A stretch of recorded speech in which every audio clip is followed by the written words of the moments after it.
com relação à redução da maioridade penal, em que pese eu achar muito aquém de uma redução que eu acredito seja ideal, seria uma redução linear, mas ver se Vossa Excelência consegue botar adiante, junto ao Senado, esse projeto. Também, um outro ponto, uma demanda que me foi trazida pelos agentes penitenciários, além da questão da automatização dos presídios, que Vossa Excelência, quando esteve à frente da Secretaria de Segurança Pública de São Paulo, conhece essa realidade, muito boa essa automatização, traz segurança aos agentes penitenciários, mas a demanda que eles me trouxeram foi que colocar algum diretor-geral deles, do DEPEN, alguém identificado com a carreira. E eles falam muito que essa política de que o bandido é vítima da sociedade, que ela está falida. Então bateram muito nessa tecla e pediram para que fosse colocado alguém na diretoria geral, identificado com os anseios da categoria. Já encaminhando aqui para o final, não sei a posição, confesso que não sei a posição de Vossa Excelência, nunca ouvi em lugar nenhum com relação ao desarmamento. Eu tenho diversos fundamentos, estatísticas, etc., que mostram o quanto é ineficaz essa política, tanto que batemos recorde de homicídio de arma de fogo recentemente, mais de 42 mil mortes feitas através de arma de fogo, onde na verdade a gente sabe que quem está morrendo é o cidadão, aquele que está inclinado a seguir as leis. E termino agora falando que o Exército recentemente, através do decreto, o chamado R-105, está prejudicando demais a importação de armas de fogo para os atiradores e colecionadores. Eu sei que eles estão esperando uma resposta, que eles estão com o diálogo aberto, mas que, onde eu tenho notícia é que estão acabando com competição de calibre 9mm, colocando armas longas, qualquer uma, calibre 12 a 16, como de calibre restrito. Então, trago aqui nesse curto tempo esses anseios também. E obrigado pela paciência de ouvir todos os deputados. O governo anterior, o Ministério fez um plano de homicídios, todo um estudo, mas ficou no diagnóstico, não ficou na prática.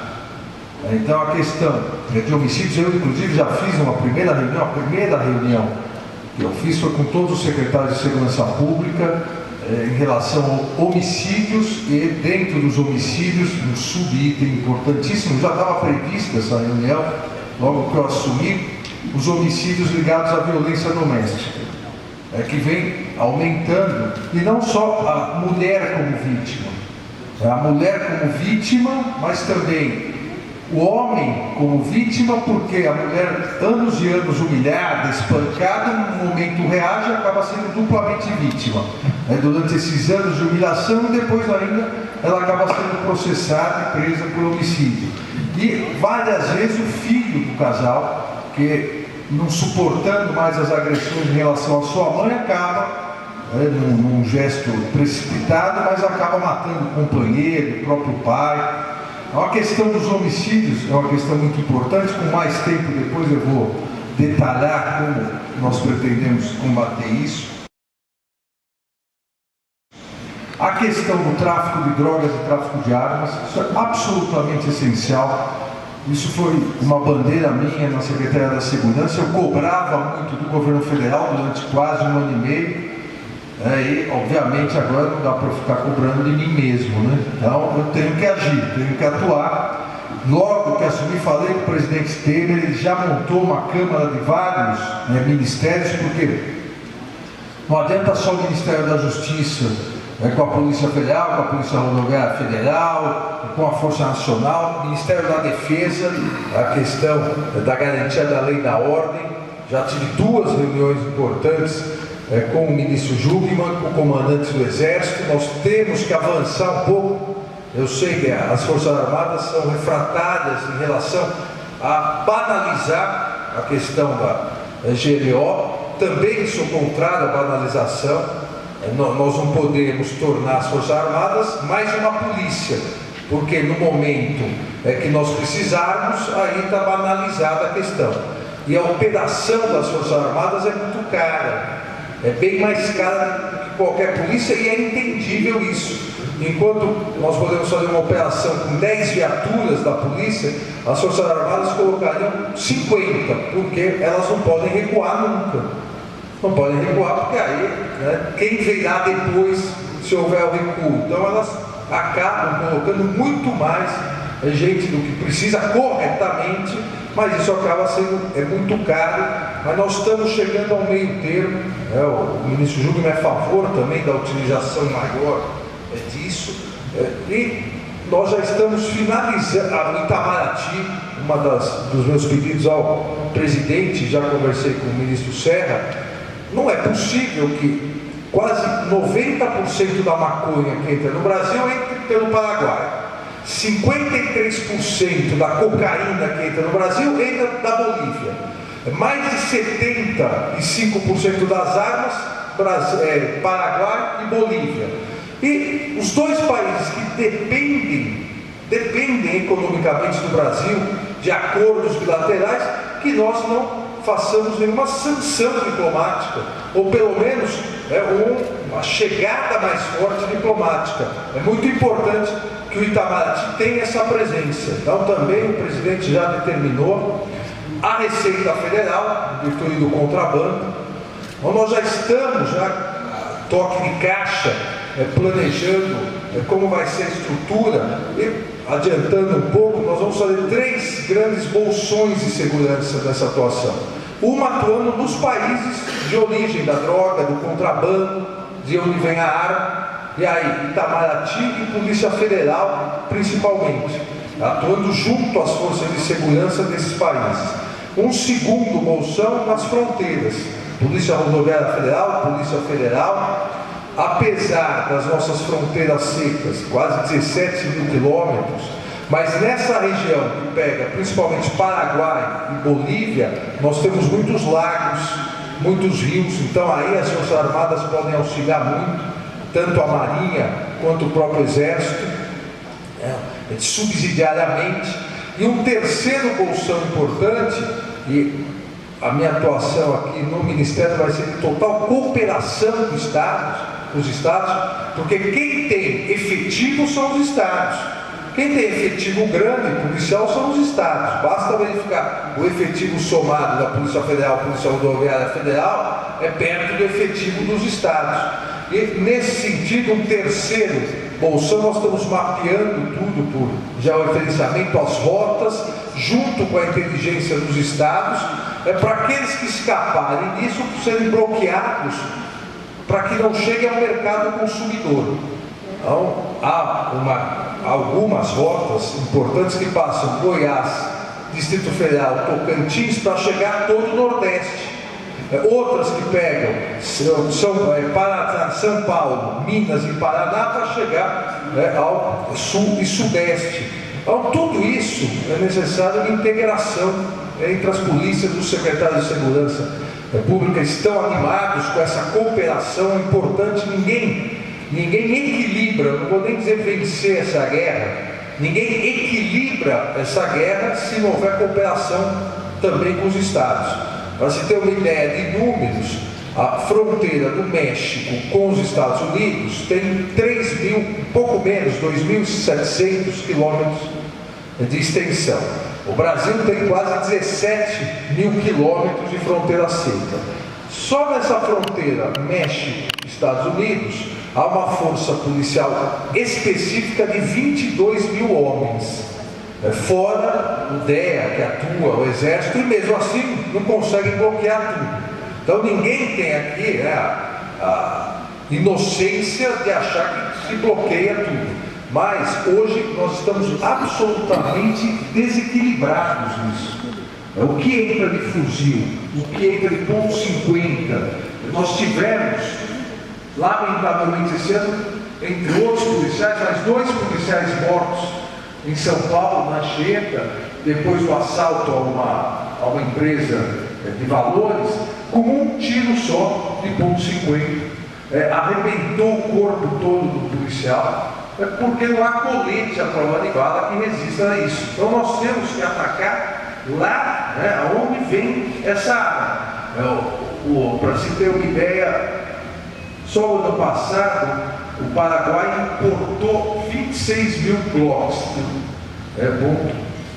.90 da Glock. E essas 26 mil vieram para onde? Vieram para o Brasil, não foi o Paraguai que utilizou. Então isso nós temos mapeado. Então tem que ter uma postura diplomática séria também, forte, em relação ao Paraguai. Isso é absoluta prioridade. E o sistema penitenciário.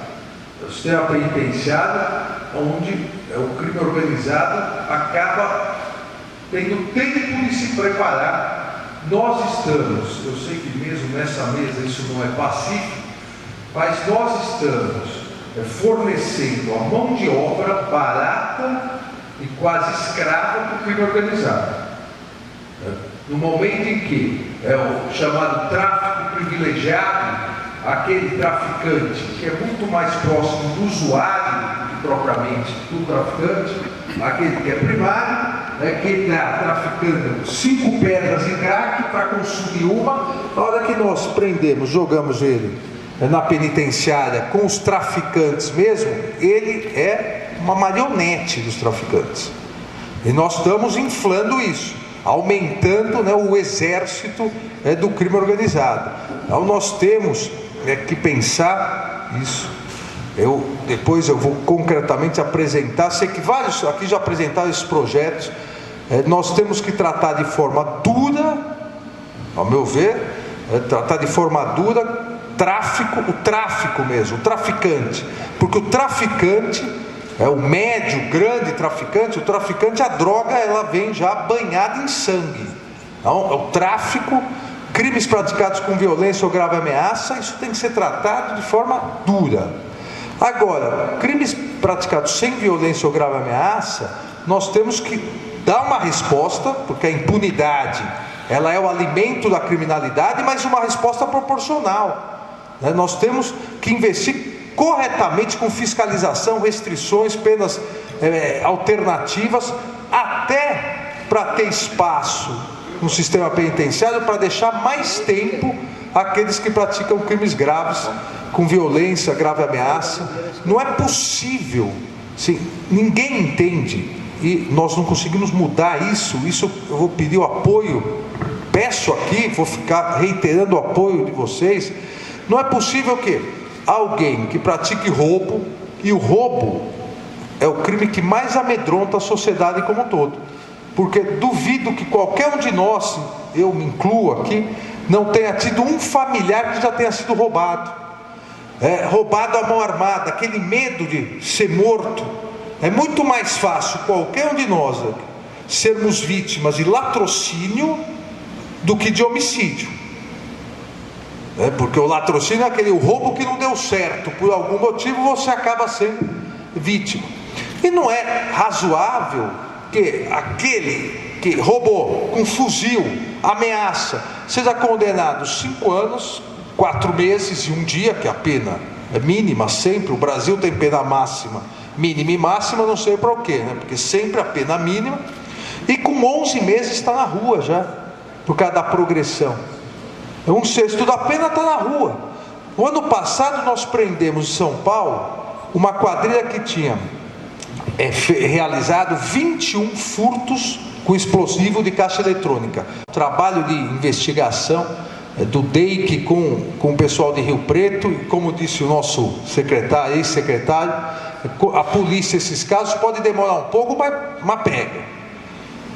Prendemos, eram 12 integrantes da quadrilha. Os 2 chefes tinham sido condenados, trânsito em julgado já por roubo em 2013. Cumpriram 10 meses e 18 dias, nós levantamos, e em 2014 já estavam cometendo furto. Por que eles foram no furto? Eles disseram, porque apesar de ser com fuzil, explodir, furto é furto. Se a gente for preso de novo, a gente só fica 5 meses agora. Isso é um escárnio. Nós da área da segurança, nós precisamos de um respiro. Se a gente conseguir deixar esse pessoal preso 4, 5 anos, eles também não conseguem se multiplicar assim. E isso é um simbolismo. Vai roubar arma de fogo, vai praticar violência, vai ser pego. Se for pego, vai ficar 4, 5 anos. Agora, vai ser pego, praticou, vai ficar 11 meses. Se for furto com explosivo, vai ficar 5 meses. O custo-benefício acaba valendo a pena. Acho que é essencial que nós possamos alterar a lei de execuções penais nesse sentido. alterar a questão de penas alternativas para quem não precisa estar lá. Um estelionatário, ele precisa ter uma sanção? Precisa. Obviamente precisa uma sanção para não continuar isso, mas precisa estar preso? Precisa estar com pena privativa de liberdade? Vamos, num primeiro caso, ter uma pena restritiva, uma pena de prestação de serviço à comunidade. Agora, quem usou arma, quem praticou roubo, tem que ser preso 5 anos e 4 meses, fica lá 4/5 da pena. E no último quinto, vai verificar suas condições e tem que sair com uma série de obrigações. Não, progressão para regime semiaberto, não tem vaga, vai para regime aberto, não tem vaga, ou seja, acabou, a pena é de 11 meses. Isso, vocês sabem melhor do que eu, se nós mudarmos isso vai ter um reflexo, porque imediatamente corre na bandidagem também. Ou seja, o custo-benefício começa a ser diferenciado.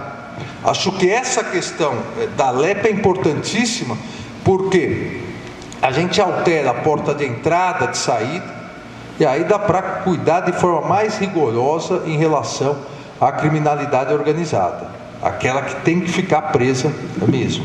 Em relação a isso também, depois de forma mais objetiva, mas já adianto aqui o apoio que eu vou pedir aos senhores e às senhoras, que é a questão de legislação em relação a bloqueio em penitenciárias. Eu já entrei em contato com a Anatel, já havia entrado no ano passado como secretário, não tive nem resposta. Aí editei, junto com o governador, uma legislação estadual, mas há 2 questões importantíssimas que o Congresso pode nos auxiliar de forma, assim, eu diria, quase perfeita para esse caso. Uma em relação à proibição da instalação de torres da telefonia a uma distância mínima dos presídios. Porque é inacreditável, mas se constrói um presídio, mas começa a construir o presídio, quando ele vai ficar pronto já tem uma torre. A explicação das operadoras é que com aquele presídio aumenta o número de pessoas na cidade, isso, aquilo, né? Agora, nós temos relatórios de inteligência que mostram o que as operadoras ganham com celulares pré-pagos de dentro dos presídios, que é 24 horas funcionando. E aqueles golpes que várias pessoas acabam caindo, está sequestrado, manda crédito para cá, para lá. Então, isso é algo que nós conseguimos, com uma legislação forte, nós conseguimos afastar. E o outro é algo que é muito discutível, o Congresso norte-americano está discutindo também, que é a questão do bloqueio absoluto do celular quando ele é furtado ou roubado. Todo celular furtado ou roubado tem o e-mail, o RG, mas há uma possibilidade da operadora bloquear totalmente. Ela não bloqueia totalmente, ela bloqueia, mas com aqueles desbloqueadores é possível aí utilizar. E no Paraguai, leva para o Paraguai às vezes carreta de celular e volta às carretas. Mas há um mecanismo que está sendo discutido no Congresso americano, e há um projeto de lei aqui na Câmara também. Há um mecanismo que apaga o celular. Por que eles não fazem isso? Porque ao apagar, hoje, cada e-mail, ele é duplicado, triplicado, quadruplicado. Há com o mesmo e-mail original, às vezes, quase 2.000 telefones celulares. E isso é renda para os operadores. Só que isso vai instigando, ampliando a criminalidade. Por que o roubo aumentou, furto e roubo aumentou no país todo? Porque ninguém andava anos atrás com alguma coisa assim no bolso que vale R$1.000, R$2.000. Quem anda com R$2.000 no bolso? O deputado Gilberto Nascimento falou, se não tivesse o dinheiro, a criminalidade diminui. Só que nós agregamos valor ao furto e ao roubo, porque começou a se andar, todo mundo anda. E mais, a vítima ainda anda ostensivamente, né? Porque está andando, acabou ficando cultural no Brasil.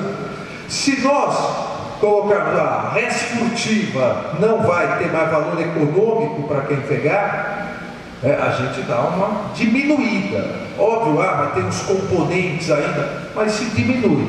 Então, eu também pedi para o pessoal aqui da SAL, da Secretaria de Assuntos Legislativos, levantar o projeto que está na Câmara para comparar com o projeto do Congresso norte-americano, e depois, de forma mais específica, eu vou tomar a liberdade de pedir para o presidente chamá-los novamente, ou eu posso retribuir a visita lá na comissão para a gente discutir essas questões. A questão é de chamar da reserva da aposentadoria alguns policiais. Essa é uma ideia que eu já tinha apresentado aqui ao Ministério, para o ministro Eduardo, e agora já pedi a elaboração para apresentar para o presidente em relação à Força Nacional. Se cada um dos senhores conversar com os secretários e com os governadores do seu estado, todos vão reclamar de ter que fornecer gente para a Força Nacional, porque todo mundo está com efetivo mais reduzido. O deputado Ezequiel bem colocou aqui a questão do Rio de Janeiro.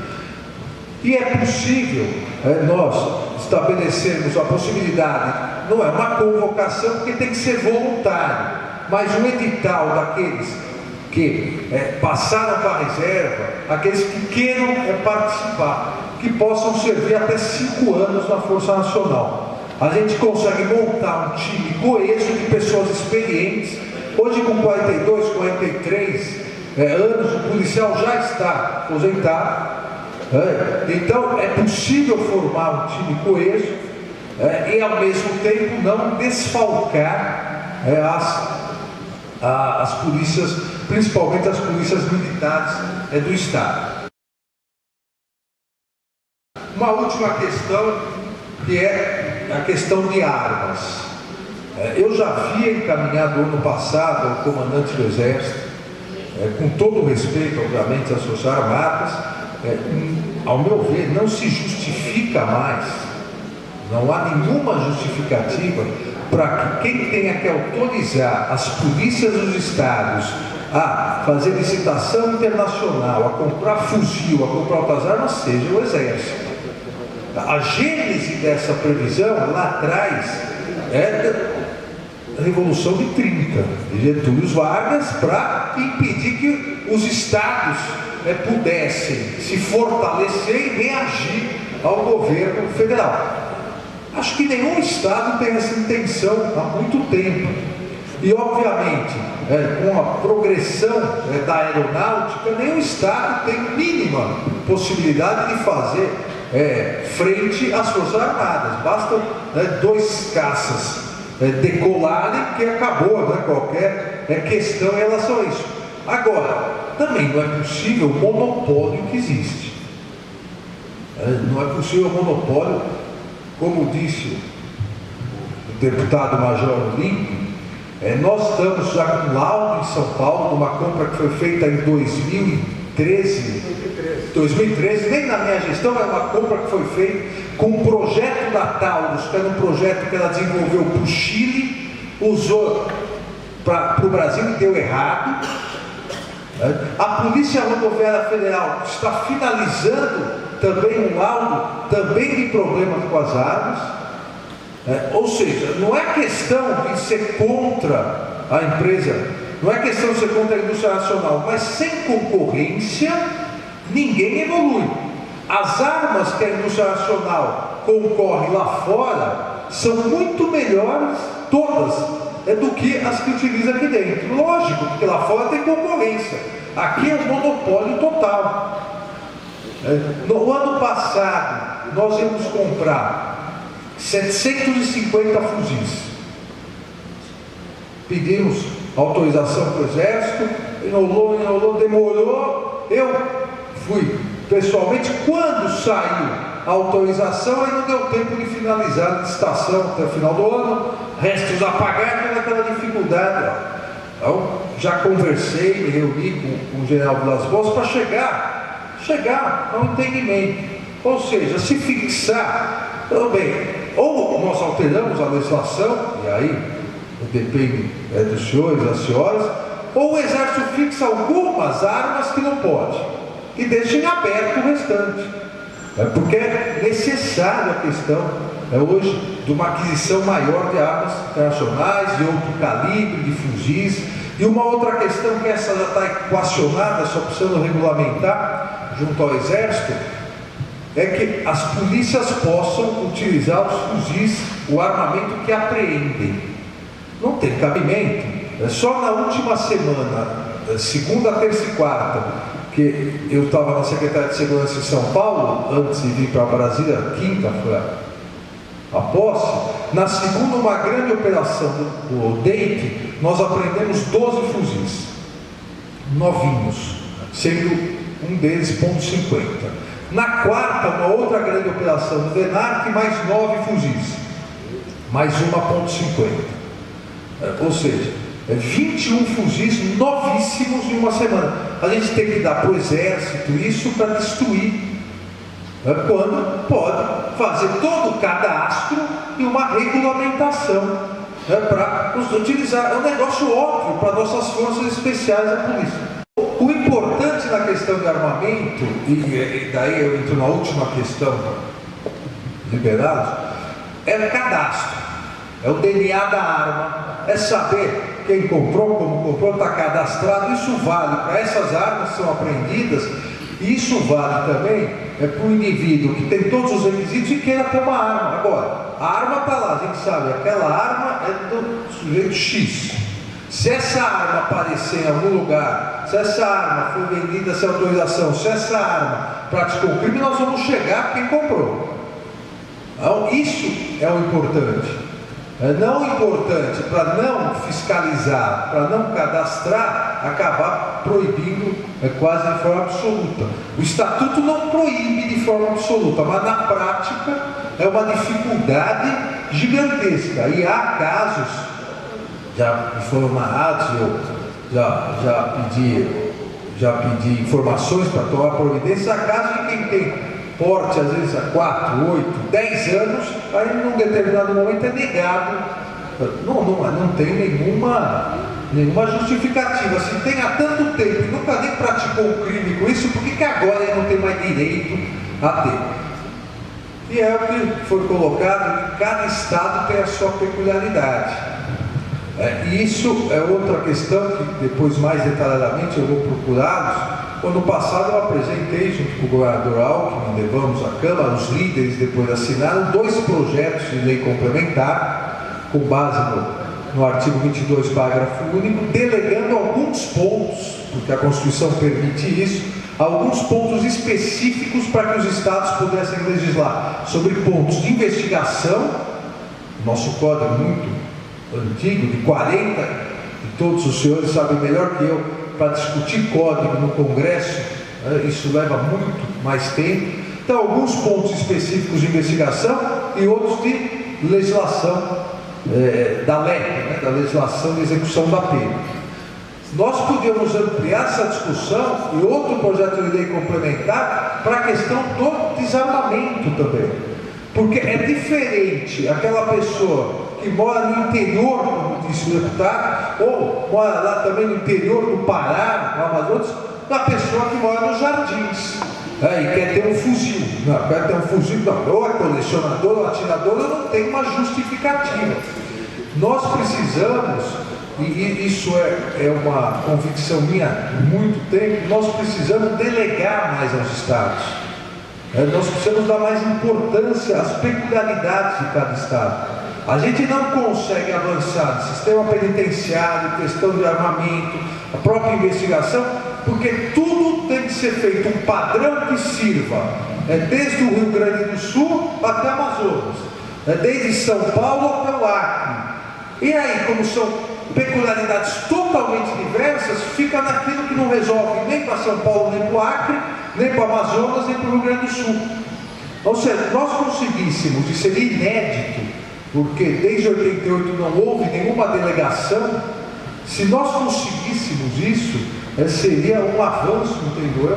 É um avanço muito grande. Então essa é outra questão, gostaria que todos refletissem, descentralizar, senão nós não vamos avançar em vários temas. Os Estados Unidos é assim. Sim. Porque são peculiaridades diferentes, são realidades totalmente distintas. A visão dos parlamentares é que o legislativo dos estados não tem a condição técnica de legislar. Eu estou dizendo que está acontecendo na CCJ, eu não estou concordando.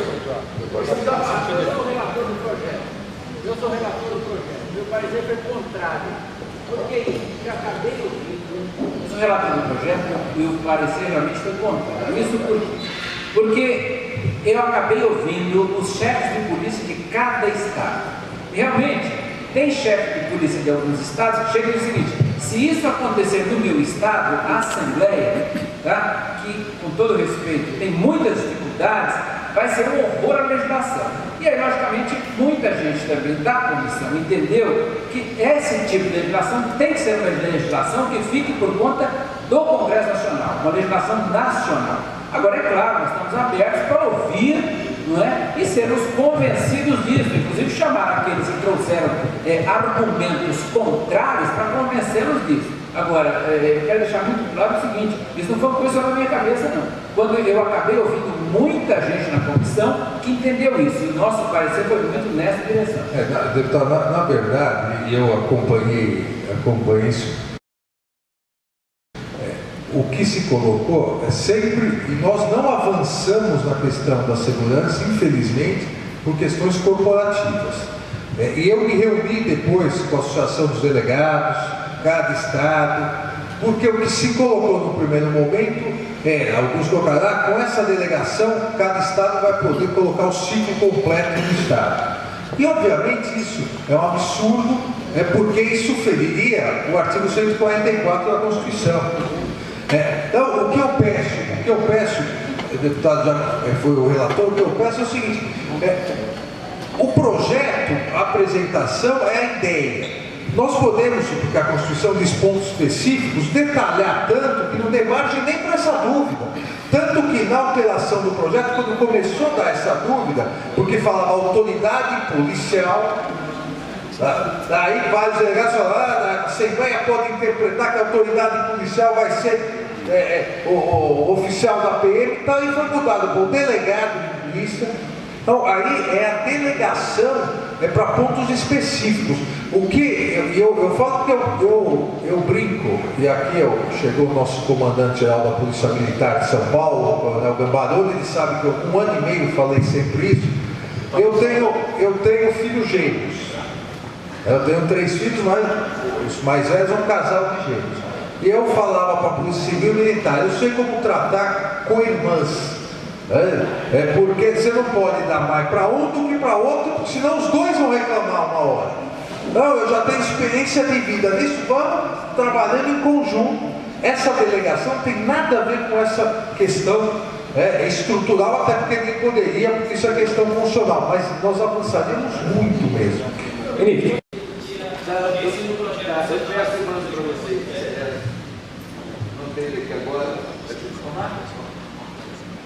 Então eu, incorporando essa...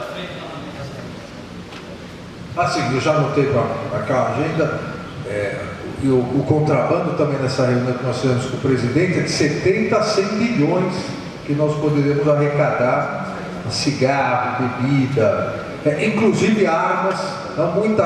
Paraguai compra arma nossa, que dá uma maquiada e volta tudo de contrabando. Eu queria agradecer a presença de todos os deputados e deputadas. Incorporei aqui a questão da reunião específica, vamos marcar logo para poder ter essa pauta de projetos, não só esses de delegação, para poder explicar melhor, mas também a questão das armas de apreensão, para a gente poder rapidamente dar uma resposta nisso. E estou à disposição de todos. Aqui eu quero que a nossa relação seja bem próxima, porque atuando em conjunto já é difícil, né? Se atuar sozinho, então é impossível. Obrigado, bom dia a todos.